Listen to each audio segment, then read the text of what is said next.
Dios mío, fortaléceme, porque a veces siento que las fuerzas me faltan. Fortalece mi corazón para seguir adelante. Fortalece mi mente para no rendirme. Fortalece mis pasos para no detenerme. Señor, en ti confío, porque sé que solo tú puedes darme la paz que el mundo no me da. En los momentos de angustia, cuando la carga parece demasiado pesada, susurro con fe: Dios mío, fortaléceme. Sé mi roca firme, mi refugio seguro, la luz que me guía cuando todo parece oscuro. Fortaléceme en la enfermedad, en la tristeza, en los problemas y en los días difíciles.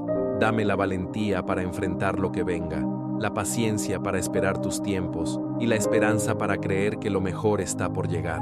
Hoy declaro que ningún obstáculo será más grande que tu poder, que ninguna tormenta será eterna, porque tú estás conmigo. Dios mío, fortaléceme y no me sueltes nunca de tu mano. Amén.